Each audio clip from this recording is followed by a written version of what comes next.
بسم اللہ الرحمن الرحیم۔ اچھا، پچھلی کلاس میں ہم نے ڈسکس کیا تھا کہ قبضہ کس طرح چیزوں پہ ثابت ہوتا ہے اور قبضہ ہوتا کیا ہے۔ آج ہم ذرا دیکھیں کہ موڈ آف ٹیکنگ پوزیشن۔ ایک چیز آپ کو یاد رہے as a student of jurisprudence کہ قبضے کا تعلق جو ہے وہ عرف کے ساتھ ہے، یعنی کسٹمری پریکٹسز کے ساتھ، کہ چیزوں پر قبضہ ایک تو اشیاء کی نوعیت، چیزوں کی نوعیت کے اعتبار سے بھی قبضے کے انداز بدلتے ہیں، اور علاقائی جو رسم و رواج کسٹمری پریکٹسز ہوتی ہیں اس حساب سے بھی اس کے انداز بدلتے ہیں کہ چیزوں پر قبضہ کیسے کیا جاتا ہے۔ Class number 3/1، the basis for determining the mode of possession in things is custom۔ کہتے ہیں کہ چیزوں پر قبضہ کرنے کی جو بنیاد ہے وہ عرف ہے، کہ جس طرح سوسائٹی سمجھتی ہے کہ یہ چیز کر لی تو قبضہ ہو گیا تو وہ قبضہ ہی سمجھا جائے گا۔ It is for this reason that the possession of things has differed in accordance with the nature of things۔ یہی وجہ ہے کہ جو چیزوں کے اوپر قبضے کا انداز ہے وہ ایک تو نیچر آف تھنگس کی وجہ سے بھی ڈیفرنٹ بدلتا ہے، and differences among the people with respect to things، اور لوگوں کے اندر چیزوں کے بدلاؤ کی وجہ سے بھی بدلتا ہے۔ 3/2، actual possession is realized in immovable property through relinquishment and enabling transactions in it۔ اب ایسٹ اگر immovable property یعنی وہ چیز جو منتقل نہیں ہو سکتی، جس کو ہم کہتے ہیں غیر منقولہ مال، جس طرح جائیداد سے مطلب گھر، پلاٹس، زمین، یہ کو کہتے ہیں immovable property۔ تو immovable property کے اندر قبضہ کیسے ہو؟ وہ کہتے ہیں تخلیہ، یعنی اور خریدار کو اس قابل کر دینا کہ وہ اس کے اندر کوئی فیصلہ لے سکے۔ مکان کی چابی پکڑا دی، اس کا مطلب ہے آپ نے ریلنکوش ہو گیا، آپ نے اب اس کی مرضی مکان کھول کے رہے یا نہ رہے، آپ نے قبضہ دے دیا۔ یا پلاٹ ہے، آپ نے کہا کہ یہ بھائی یہ پلاٹ ہے تمہارا، میں جا رہا ہوں، اب تمہاری مرضی اس پلاٹ کے ساتھ جو کرو۔ اب وہ قبضہ کرنے کے لیے ہمارے ہاں کیا طریقہ کار ہے؟ جی آپ ایسا کرو، اس کی بنیادیں کھود دو، ایک دیوار بنا لیتے ہیں چھوٹی سی 2 سے 3 4-5 فٹ کی، تو بھی اینٹیں رکھ دو تاکہ یہ پتہ چل جائے کہ یہ تمہاری ہے، تو وہ قبضہ کر لیتے ہیں۔ اچھا، پہاڑی علاقوں میں چلے جائیں تو چونکہ وہاں پہاڑی زمینیں ہوتی ہیں، ان کے ہاں قبضے کا انداز کیا ہوتا ہے؟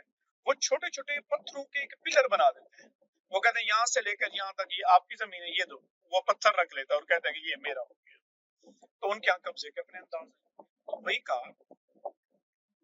اچھا، یہاں آگے چل کے یہ بھی دیکھیں گے کہ ایک تو قبضے کا یہ انداز ہے، لیکن ساتھ میں شریعہ اسٹینڈرڈ یہ بھی کہتا ہے اگر قبضہ کرنے کے بارے میں وہاں معاشرے کی کوئی پریکٹس ہوئی تو پھر پریکٹس کو پریفر کیا جائے گا، اس سچویشن کو چھوڑ دیا جائے گا۔ یعنی اسلام معاشرے کی رسم و رواج اور پریکٹس اور عرف کو ویٹ دیتا ہے، اور ویٹ دینا ریشنل بھی ہے، کیونکہ انسانوں سے متعلق اصول ہیں، تعلقات ہیں، تو انسان ہی بہتر سمجھتا ہے اپنے معاملے، اس وجہ سے ان امور کو انسانوں پہ چھوڑ دیا۔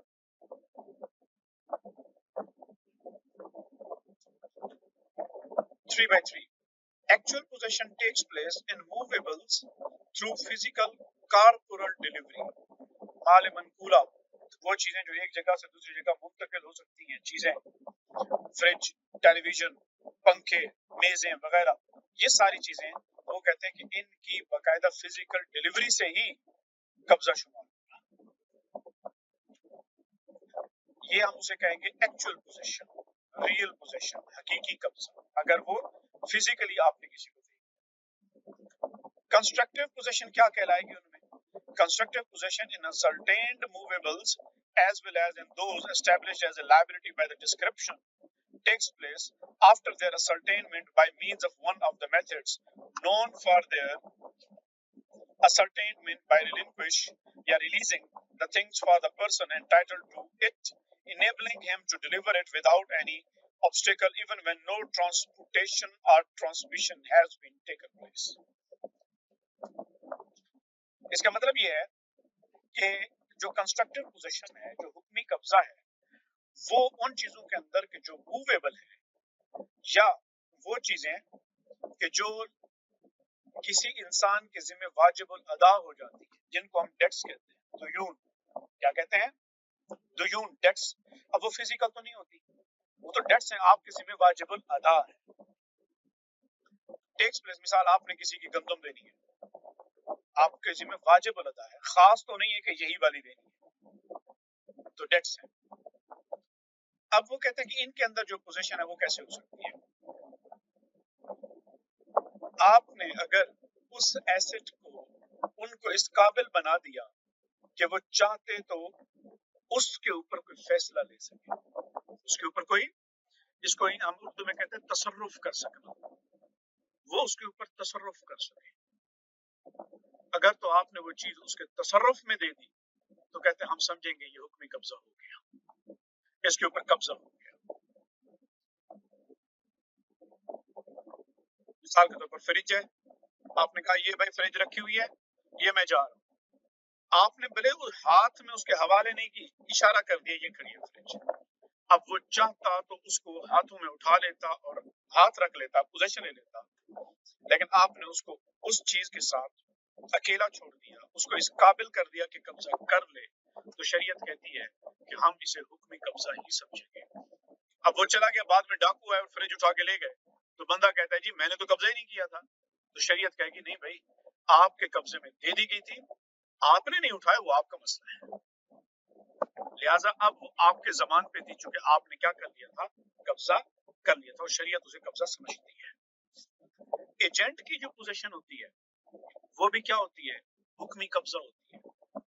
मैंने किसी को वकील बनाया कि जाओ मेरे लिए ये चीज लेके आओ, तो मेरा वकील वो चीज ले लेता है और मुझे इन्फॉर्म करता है कि जनाब मैंने ले ली, और वो कहता है मेरे कब्जे में है, तो वकील का कब्जा मेरा कब्जा कहलाएगा, चूंकि वो मेरा वकील है।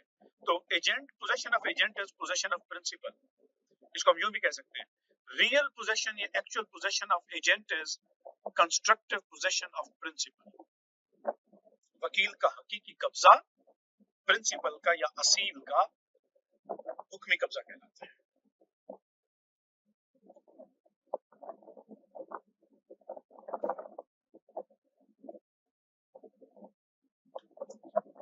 अच्छा, आखिर में एक जुमला है, when no transportation or transmission has taken place, मुमकिन है चीज अभी तक आपके पास नहीं आई ट्रांसपोर्ट होके, या आपकी तरफ अभी ओनरशिप भी यानी कि आपके हवाले नहीं की गई अभी, तो भी अगर उसने आपको इस काबिल कर दिया था कि आप उसके ऊपर तसर्रुफ कर सकते थे, तो भी वो हुक्मी कब्जा शुमार किया जाएगा। This takes place irrespective of thing being one that is required by hand in practice, or is one in which delivery is stipulated through one of the customary unit of measures, cubic measure, weight, or linear measure, or it is a commodity to which these measures do not apply due to their inapplicability or with the possibility of their applicability, but the measures are not applied as in the cases of the estimates. अब वो यहाँ चीजों की नौयत बयान, वो कहता है ये मैटर ही नहीं करता कि चीज कौन सी है, कौन सी है, कौन कौन सी है, वो चीजें कि जिनको जब आप लेते हैं तो उनका आप प्रॉपर वजन करते हैं, या उनको आप काउंट करते हैं, गिनते हैं, या उनको आप गजों में नापते हैं, लीनियर मेजर गजों में नापते हैं आप, या वो चीज ऐसी है जिसके अंदर नाप तोल का हिसाब ही नहीं किया जाता, आप अंदाजे में भेज देते हैं, ये ढेर पड़ा हुआ है बस ये उठा लो अंदाजे से, आप नॉर्मली वहां वजन भी नहीं करते। तो कहते हैं ये सारी की सारी चीजों को इसी तरह आप अगर इनेबल कर देते हैं कि वो कब्जा कर सकता था या उनमें तसर्रुफ कर सकता था, तो उन सब में ये हुक्म कब्जा ही शुमार। पास में जाके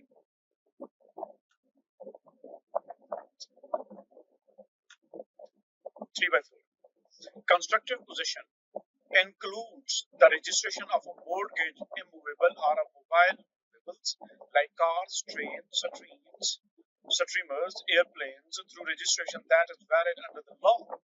अच्छा, वो ये भी कहता है कि हुक्मी कब्जा सिर्फ रजिस्ट्रेशन भी हो जाए तो भी शुमार होगा, लेकिन फिका हनफी वाले कहते हैं कि नहीं, सिर्फ वो नहीं होता। वो कहते हैं बाज़ औक़ात रजिस्ट्रेशन भी हुई होती है, लेकिन इंसान के इस काबिल ही नहीं बनाया जाता कि वो उसके अंदर कोई तसर्रुफ कर सके। टैक्स से बचने के लिए लोगों ने अपनी जायदादें रजिस्ट्रेशन किसी और के नाम पे कराई होती हैं, लेकिन जिसके नाम पे कराई होती है वो उस जायदाद के बारे में फैसले नहीं कर सकता कि इसको मैं बेच सकूं, हालांकि रजिस्ट्रेशन उसके नाम पे। तो कहते हैं रजिस्ट्रेशन हनफ नहीं है, हनाफ कहते हैं कि इस काबिल होना कि वो उसके अंदर तसर्रुफ कर सके, लेकिन शरिया स्टैंडर्ड जमहूर के तौर पे है।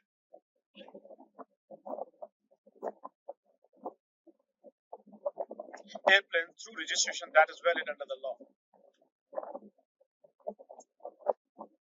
Registration stands in place of actual possession with respect to its rule and legal effects.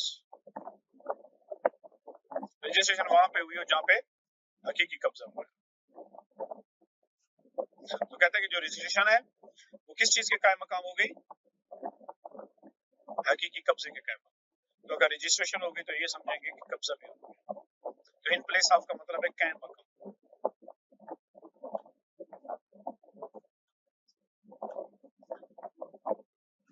The possession of documents like bills of lading and warehouse receipts. गोदामों के अंदर आपने सामान रखवाया, उसकी रसीद आपके पास है, यानी वो रसीद ये बता रही है कि सामान या माल गोदाम में पड़ा हुआ है। आप अगर वो रसीद किसी को दे देते हैं और उससे पैसे ले लेते हैं तो वो रसीद उसको दे देना, इसका मतलब है आपने उसको पोजेशन दे दी। क्यों? इसलिए कि आपने possession document they the. Issued in the name of the possessor or acknowledging his interest therein is deemed constructive possession of what the document represents if the ascertained of the commodities, goods and appliances is attained through them along with the ability of the possessor to undertake the transactions in them. यानी कि उन्हीं चीज के बारे में सौदा किया था, उसने चीजें देने की बजाय आपको रसीदें पकड़ा दी और कहा कि अगर जरूरत हो वहां से जाकर उठा ले। तो कहते हैं कि अगर उसने रसीद कबूल कर ली तो कब्जा शुमार किया जाए।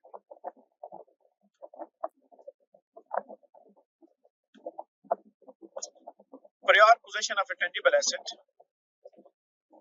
asset पर कब्जा करने से पहले, things stands in place of subsequent lawful possession due to a cause acknowledged by Sharia irrespective of the possession of the prior possessor being on the basis of the liability to bear loss or one of trust and irrespective of the subsequent constructive possession entailing liability for loss or a burden of a trust.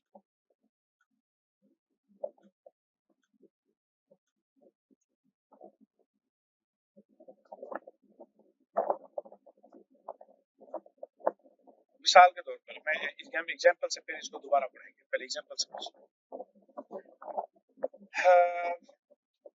मेरा एक laptop है, मैंने अपने दोस्त के पास रखवाया हुआ है अमानत के तौर पे।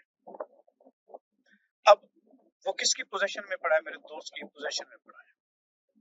4 दिन के बाद मैं उसके साथ कॉन्टेक्ट करता हूँ, मैं कहता हूँ मेरा लैपटॉप जो तुम्हारे पास पड़ा है मैंने तुम्हें बेचा 1 लाख रुपए का, वो मुझे 1 लाख रुपए पकड़ा।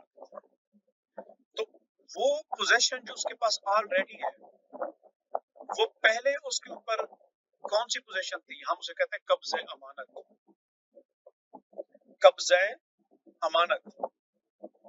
तो मेरे इस कॉन्ट्रैक्ट के बाद वो वाला कब्ज़ा अमानत जो पिछला कब्ज़ा है, जो prior कॉन्ट्रैक्ट है, कॉन्ट्रैक्ट से पहले है, वो अब खुद बखुद कब्ज़ा अमानत से बदल कर कब्ज़ा जमानत हो जाएगा, क्योंकि अब मैंने उसके जमान में दे दी, अब उसकी मिल्कियत में दे दी। नफा और नुकसान का मालिक उस लैपटॉप के ऊपर अब वो होगा, तो वो खुद बखुद कब्जा बदल जाएगा। मैंने एक एसेट किसी के पास गिरवी रखवाया हुआ था, वो कब्जा जमान था। अब अगर मैंने उसको वो चीज बेच दी है तो अब वो उसका कब्जा शुमार हो जाएगा, पिछला कब्जा नए कब्जे के इक्वल हो जाएगा, खुद बहुत कन्वर्ट हो जाएगा। बात समझ आ गई है? अब इसको दोबारा,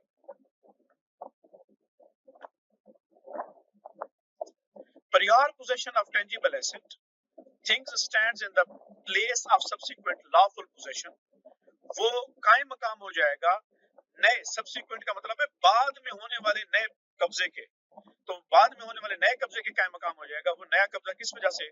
ड्यू टू द कॉज, एक ऐसा सबब आ गया एक्नॉलेज्ड बाय द शरिया, जिसे शरिया ने कबूल किया, irrespective of the position of the prior possessor.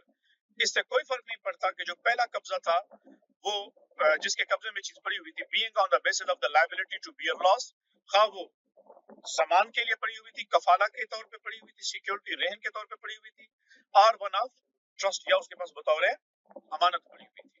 And irrespective of the subsequent constructive possession entails liability for loss or a burden of trust। या नया बनने वाला जो ट्रस्ट है, नया बनने वाला जो कब्जा है वो हुक्मी का, वो जमान का कब्जा है या अमानत का कब्जा है। अच्छा, इसकी मिसाल क्या हो सकती है? अच्छा, मिसाल के तौर पर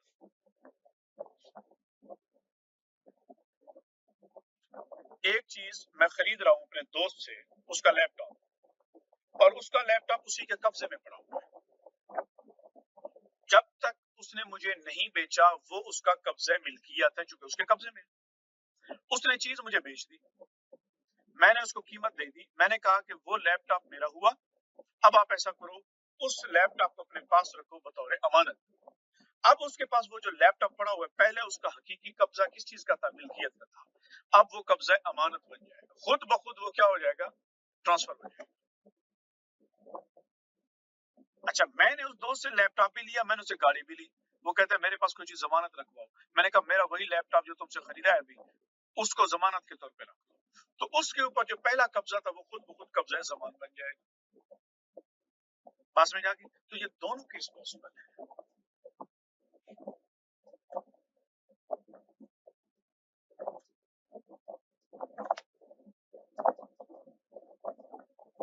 3/7 reciprocal possession stipulated in the contract of reciprocal possession का मतलब होता है बदले का बदला, एक हाथ दे दूसरे हाथ ले, at the spot exchange। Reciprocal, इधर से मैंने कब्जा किया और उधर से दूसरी पार्टी ने कब्जा किया, हाथों हाथ। Reciprocal possession stipulated in the contract of bay sarf, transaction in gold, silver and the currencies is delivery and acceptance of delivery within the session of the contract on a spot basis। यदम बे यदन, ये जिस तरह की हदीस है उसके